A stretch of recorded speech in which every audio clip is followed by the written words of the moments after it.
when you're in crisis mode and everything feels like an emergency, you just use these stopgaps without stepping back and maybe looking at, okay, what are the societal impacts? What are the ecological impacts?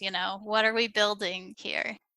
Recently, the media has been reporting that we're experiencing a food crisis given high fuel and fertilizer prices and the disruption in market chains caused by the war in Ukraine.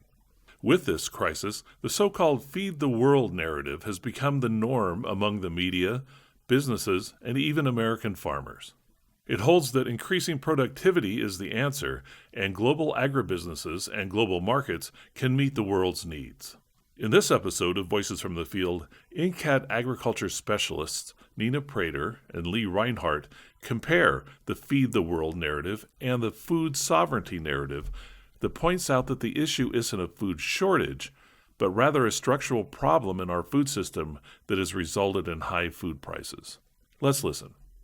For more than 35 years, the National Center for Appropriate Technology has been helping farmers and ranchers throughout the nation use locally adapted technologies to grow food and fiber with minimal inputs through their landmark ATRA Sustainable Agriculture program. ATRA does this by providing technical assistance, practical learning opportunities, and by connecting producers in peer-to-peer relationships to share ideas and best practices on the land. My name is Nina Prater, and I'm a sustainable agriculture specialist based out of Arkansas. In this episode of Voices from the Field, I'm joined by NCAT specialist Lee Reinhardt. The last time we were together for a podcast, we were talking with Guy Ames and had a great discussion on the history of fertilizer use and how we got to an agriculture system that relies predominantly on synthetic fertilizers. We also explored alternatives such as organic farming and agro ecological production methods to reduce our dependency on inputs. Today, we will continue the conversation and take a deeper dive into the feed the world narrative that has justified the use of synthetic fertilizers. Lee, welcome to Voices from the Field. Hi, Nina. So happy to be talking today. Yes, I'm excited to explore this topic further. So we have often heard that Western agriculture, which is reliant on synthetic fertilizers and chemical pesticides, is quote unquote feeding the world. Now, given high fuel and fertilizer prices and the disruption in market chains caused by the war in Ukraine, we are faced with a food crisis. What is going on here? Yeah, that's the big question. And, there's a lot of articles in the media out lately. I mean, every week, one of the big, AP or one of the New York Times or somebody is coming out with an article, looking at how the war and how disruptions to the market chain are causing or are projected to cause like a food crisis, right? We mentioned in our last time together on our last podcast that back in 2017, the oil prices were at $60 a barrel and fertilizer was $109 an acre. But fast forward to today, and that oil is going for $1.05, and it cost about almost $300 to fertilize an acre of crops, right? So that's kind of the impetus for an awful lot of this, is that because of these high prices, it costs more to use fertilizer. Farmers aren't going to be using fertilizer, and we're going to have reductions in productivity, and this kind of cause a food crisis and such. And it's been blamed on the war in Ukraine. It's also been blamed on climate change. But a lot of times it's blamed as well on political disruptions and things in countries, especially those countries around the world that are reliant on peasant agriculture, right? And we'll get a little bit more into that later in the talk. But the main point that I think that we need to look at is that what we're seeing is not a food shortage problem. The type of crisis that we have right now is rather kind of a structural issue that is a characteristic of the food system that we have that has basically resulted in a price problem, not a production problem. So if you look at productivity, recent trends in the commodity markets that say prices are going up, but so is productivity. Both of those lines on the graph are headed to the upward side of the right hand of the graph, right? It's not a food shortage problem. It's a structural issue that's resulted in a price problem. Think about this. If the war in Ukraine stopped today, this crisis would probably still exist. And the reason why is because we have a system that is dependent, on chemicals. We have COVID-19 is still around. We have climate crisis that's causing various issues with productivity in certain countries. Then we have the increased food prices because of as world production is increasing. So there's a disconnect there. So I think the main thing to remember is that, this is a very complex story. It's not simple. There are plenty of calories that are being harvested, but so many people just can't afford them. Right, right. So there is a food crisis in existence currently, but it's not a crisis of calories in existence. Right. It's a crisis of people not being able to access those calories for a huge variety of reasons that you've sort of summarized. And Right. also Right. a lot of those calories that are produced in commodity agriculture aren't terribly nutritious either. Right. I mean, That's corn, another fun issue. corn, soybeans, sunflowers, rice, cotton, those types of things, those really don't go into the human food chain, with the exception of rice, and some wheat. But, it's like a lot of that goes into livestock feed or into biofuels or things like this.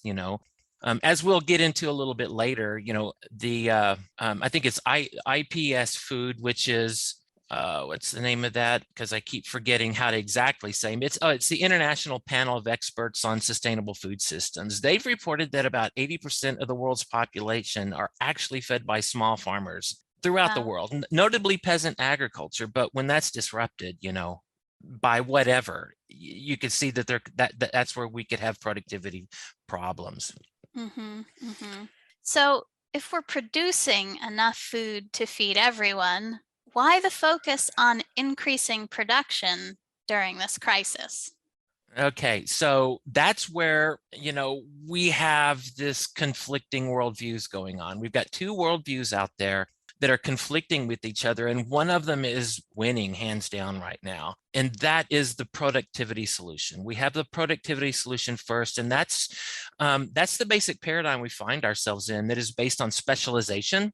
It's based on global markets, and the whole point is to deliver sufficient calories to the world's population. That's where we get the feed the world mantra, right? The productivity solution is very good at specialization. It's very good at high yields. That is not in dispute. But what is in dispute is, well, then why are there so many hungry people? Right? Lots of reasons. One of them is because we are in a system that does not put them first, right? The other worldview that is in conflict with the productivity solution that we're going to talk about a little bit later is the food sovereignty position, and it's based on an agroecological paradigm. It's which looks not only at agricultural productivity, but it looks at social justice orientation of the system, right? Who are the beneficiaries of this, and who are the decision makers in how food is produced and how it's distributed and where it's produced, right? For local farmers and communities need to have agency in that, and it takes democratic action. So part of the food sovereignty position is really trying to advocate for a fundamental transformative change in the food system. So you think, whenever there's a crisis, like a food crisis now, the common narrative that we have is that you increase productivity, and the answer is basically to increase that productivity, and global agribusinesses and global markets and market chains are in the perfect position to meet those needs. So with this paradigm, that feed the world narrative, as I said, has come around. It's become the norm, and it's been adopted by lots of media and businesses, and even American farmers who take an awful lot of pride in what they do and in the idea that they're solving the world's problems. But this is really a nuanced conversation, Nina, because American farmers are really wedded to this productivity solution, right? Like the peasant farmers who all over the world, farmers in industrial countries like the US don't have power either. right? The I was just power. going to say that, that a lot of farmers are trapped between, the people selling the inputs and the people buying their crops. That's right. They don't have power either. And that power is in the providers of those farm inputs, the farm processors and distributors. And that's kind of really important to understand. So you can see where the vested power of exists that maintains that feed the world narrative. Yeah, it's so complicated just because there's so many levels to this, that just there's all the supply chain that the farmer is a part of with the inputs and the seeds and, chemical fertilizers and all of Yep. that. And then they are just a link in the chain, they create these crops and then they sell them to these markets. And then there's the whole food supply chains too. And if we're talking about feeding the world, we have to look at the food supply chains too. Mm-hmm. So it's just incredibly complex. And I think some of that became apparent during the pandemic when all of a sudden these supply chains became really visible when it And was we noticed how fragile they were, right? Yeah. Exactly. Well, and you're talking about the complexity of the food system. And not only that, but it's like the information about the food system sometimes can be very hard to acquire and can be difficult to interpret, which is why media reports it a certain way, right? It's because a lot of journalists out there, there's a lot of good food system journalists, but the majority of the journalists that are out there, work for media organizations that are becoming concentrated, and there's been attrition and they've only got so much time, and they get into a food system, reporting type situation, and they may not know exactly where the data is or how to interpret it. It's hard to dig down. It takes a lot of work to do that. And there's a lot of organizations out there trying to take that nuanced data and say, what's really happening? So again, the system is complex, not only just within the structures, but within the information that we get from them as well. Absolutely. Great point. So if all these, businesses and various NGOs, world NGOs and things, and then the media, like we talked about, have really committed us to this feed the world narrative that perpetuates a production-based solution to a structural problem, how do we turn that around and address the actual problem of high food prices and food access? That's it. Prices and access.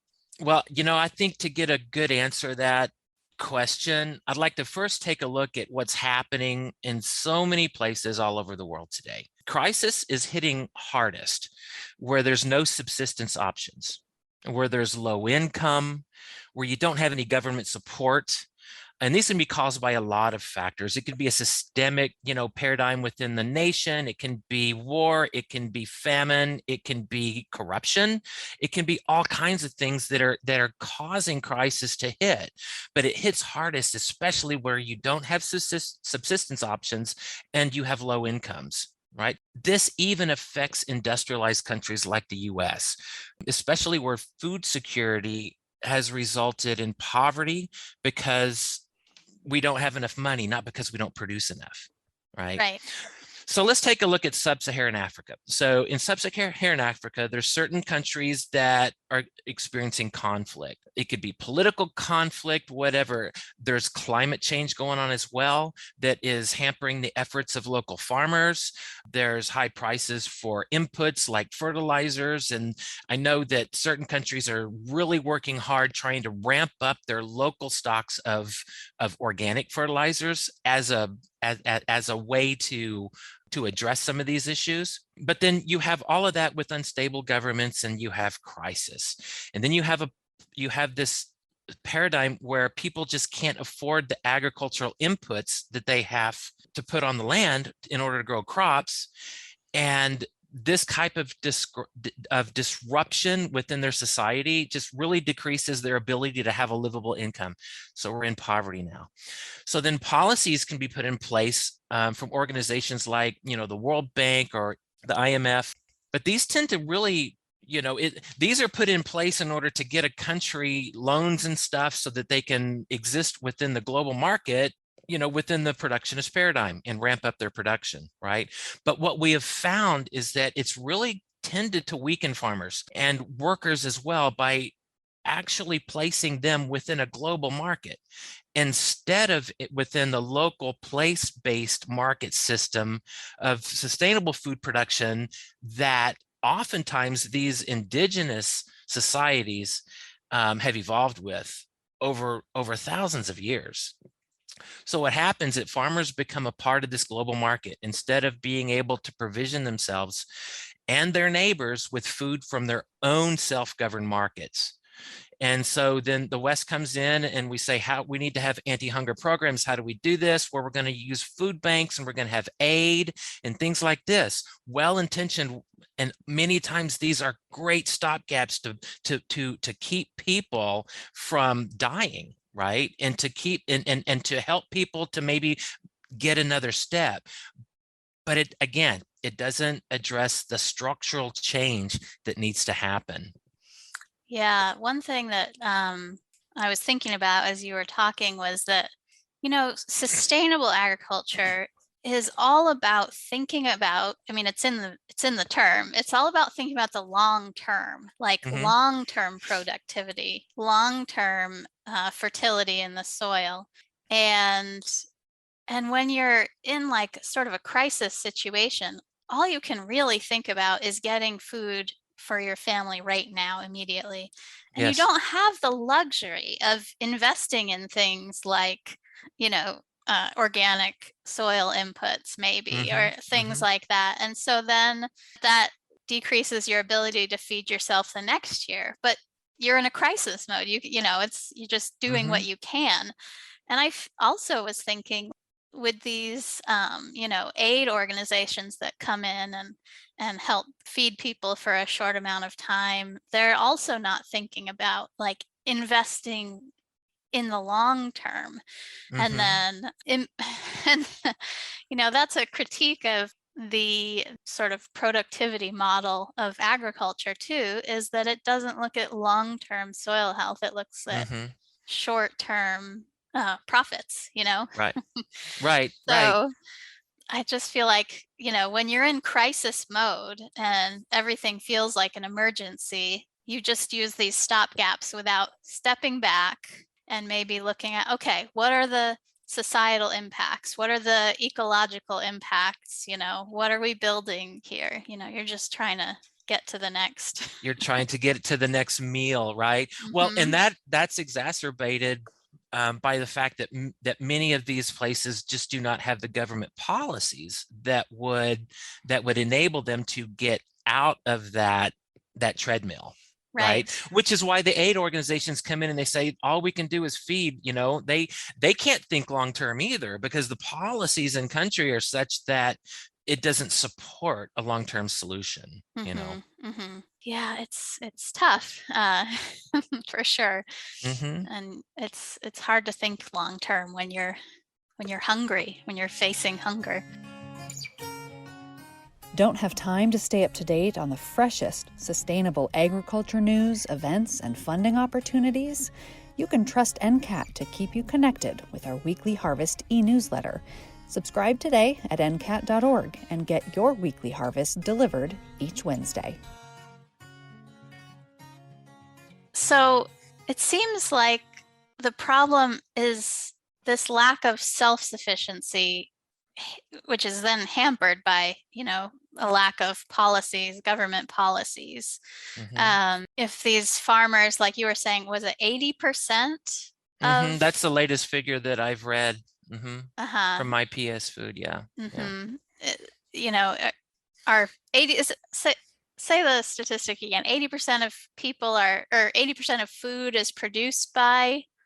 80% of the food that's eaten by world's population comes from small farmers. Small farmers. So, we need we need as much self-sufficiency as we can to keep that number up and that system going. So how can we support the self-sufficiency of farmers around the world? I think the first off, certainly we need policies, right? Good government policies that support people and local populations, both here and abroad, right? So instead of those policies that are imposed on countries to maintain that global market system, we need the type of policies that are going to strengthen democracy through grassroots organization. And what that basically looks like is policies and structures that come from the ground up, that provide autonomy and local control for populations. And that could be, and you can think of that whether you're thinking of, a peasant agriculture country in South America, or a European small farms, system, or, rural towns in the United States, right? This model is adaptable to all of those scenarios. Autonomy and local control. I think, whenever we start to see food as a right instead of a privilege, I think we'll start to be on the right track. But in order to do that, it takes that local agency. And there's lots of ways to do that. We need to have these policies that are going to, and number one, strengthen family farming, that would encourage local food councils to have people come together to decide, how their food system is going to be oriented, right? Things like farmer co-ops. Farmer co-ops where farmers can come together and sell their produce collectively to their local community, and then even abroad. Think of what a food co-op could do in provisioning food to schools, right? Things like that. It could be incredible. So, and then on top of that local control and policies to strengthen local foods, we need to really look at policies that address labor and social security. You remember that I said the problem isn't that we don't have enough food, it's that people can't afford it, and it's an income problem. You can have food if you pay for it, right? That's basically the way it is. And so what advocates for a food sovereignty position would say is, well, that in addition to all of these, we need a living wage as well, right? And so this is where we get the food sovereignty solution, Yeah, we can't make food any cheaper, or else farmers won't be able to make a living.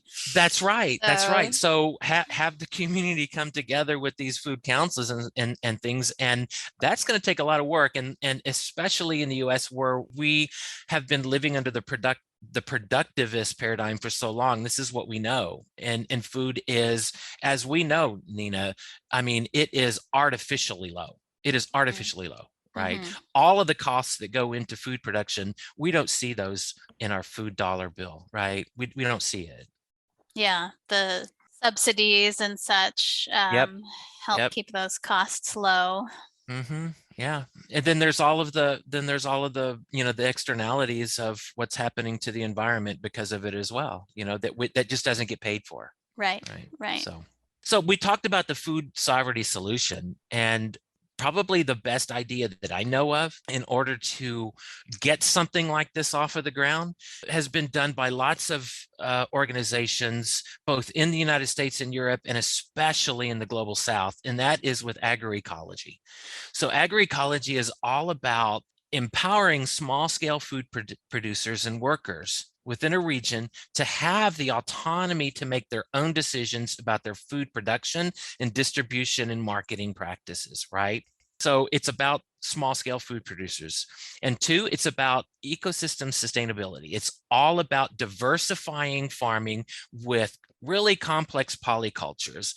We've had so many discussions about the benefit of diversity, especially when we talk about soil health and such, Well, complex polycultures are really good for generating lots of calories per acre as well. You can produce so many more calories per acre in a complex polyculture, growing many different kinds of food together, than you can with a monoculture. But the complex polyculture doesn't fit within the productionist, global food system. That's why we say it's a structural problem. You have to change the food system to fit the type of agriculture that is going to benefit people. Right. Yeah, benefit people and the environment. Right, exactly. So you've heard of Miguel Altieri, right? UC Berkeley professor. I haven't.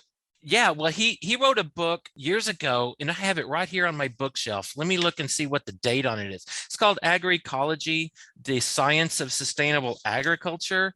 And this one here, Cambridge University Press, 1989. He's been doing this for quite a while. Okay, and he works with people all over the country and all over the world in helping communities to adopt an agroecological food system, right? So what he has done is, in some places, and I think this is fascinating, he advocates for autonomous territories that are free of industrial inputs and control through the action of social movements. Right.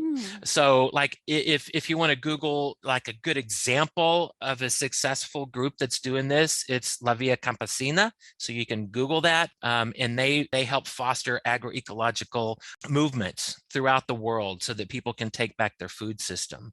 So these social movements are, locally adapted with these polyculture farms, with these local distribution systems. And a really good example that most people are probably aware of is in Cuba. Whenever they had the advent of their small polyculture farms back in the 60s, you remember Russia cut them off, the United States sanctioned them and this and that, and they weren't getting fuel and fertilizer anymore. Since their transition to agroecology, they have seen some real high efficiencies in food production. So in other words, where the most efficient monocultures that we can grow in the United States have efficiencies of about 1.5. And what I mean by that is for every 1 unit of energy you put in, you get 1.5 units out, right? Cuba has realized an efficiency of about 30, all right? Think of that. That's 30 units harvested for every unit of energy input into the system. That's what complex polycultures can do. And Nina, this can be world changing, Yeah, that's hugely an order of magnitude greater than 1.5. Right. Yeah.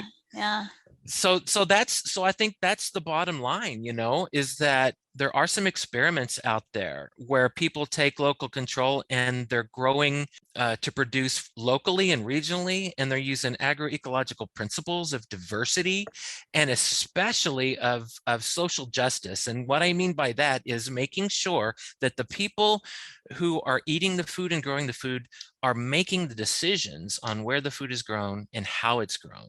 Right. And that they are reaping the benefits and the profit from that, as opposed to a global market system, Yeah, it seems like the scale is so much more human centric, like human scaled. I know Wendell Berry talks about, what is it, the eyes to acres ratio or something like that. Like to be able to really care for the land, you have to be able to, be able to see it all, be able to lay your eyes on it all. And with these polyculture systems, they're so much more complex. And you really have to have the producers of the food and the workers really engaged and spending time on the land and, in these food systems doing the work instead of,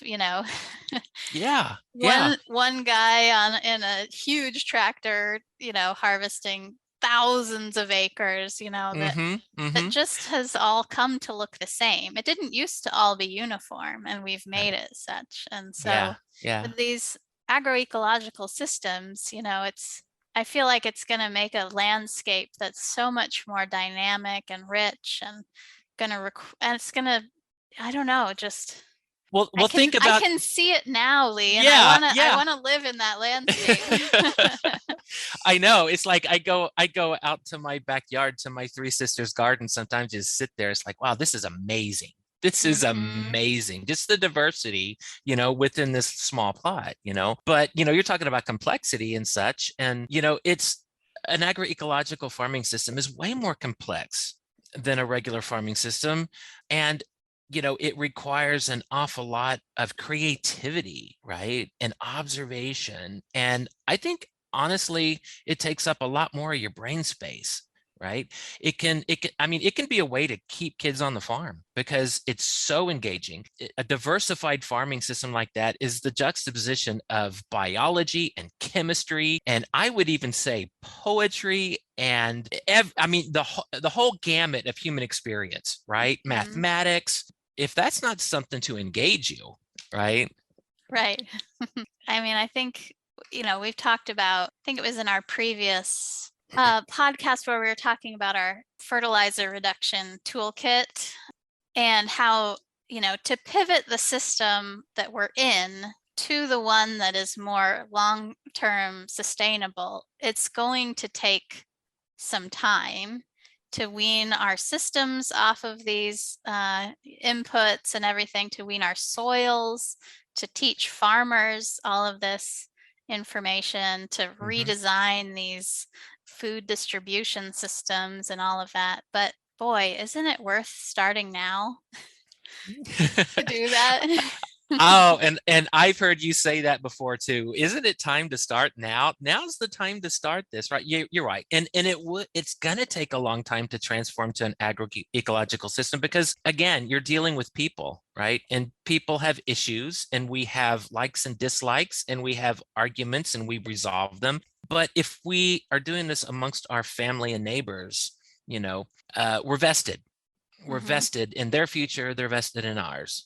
Right. So and it is going to take some time to do something like this. But this narrative of feeding the world, is a story that's basically about how we can overcome this crisis by investing in more technology to increase production. But I think as we have kind of talked about today, there's some experiments out there that point to another way of a way of food sovereignty and giving people autonomy to make their own decisions, Yeah, I was thinking about the feed the world narrative, and if we can just feed our communities, then and everybody else is feeding their communities, and there's still going to be trade and everything. Oh, of course there is. I'm still going to drink coffee, right? But that's not what we're saying, but for regional food systems, I mean, just think about it because they're not going to be as fragile, right? Much more resilient and hopefully much more, ecologically sustainable. I know I was talking to Andy Pressman, another NCAT guy, and he was talking about how much water is shipped across the country in the form of salad greens, like I know. So, oh gosh. Like if we can simply make our agricultural system make common sense, like maybe we shouldn't be shipping water from California to Yeah, sometimes it's just a matter of perspective, right? Yeah. We know how to make a system that's productive without all these negative side effects, negative environmental effects, and negative effects on farmers and communities. So now we just need policies to help us put that in place. Yeah, let's do it. You bet. Lee, any final thoughts you want to part with? No, I think we've had a great conversation. I'm really happy to have been able to spend the last, almost 45 or 50 minutes talking about this. We are going to put some resources in the show notes. So when this goes live on our website, we'll have some show notes with some really cool resources that kind of go into detail on some of the topics that we've been talking about today, and ways for you to learn more, as well as some information on diversified farming and how to get started. So look for that. Well, this has been a lot of fun, Lee. Thank you for joining me. Thanks, Nina. I sure appreciate it. I look forward to our next talk. Yeah, let's keep it going. Keep going. Thank you. Thanks. That's it for this episode. Thanks for listening. Additional information about this episode and related resources can be found at atra.incat.org. Don't miss an episode. Subscribe to Voices from the Field wherever you get your podcasts. I'm your host, Rich Myers. ATRA, Voices from the Field, is produced by the National Center for Appropriate Technology, headquartered in Butte, Montana. It's supported by the USDA Rural Business Cooperative Service as part of NCAT's ATRA Sustainable Agriculture Program. Any opinions, findings, conclusions, or recommendations expressed in this recording are those of the participants and do not necessarily reflect the views of the USDA or NCAT. We'll catch you again next week, and until then, keep on farming.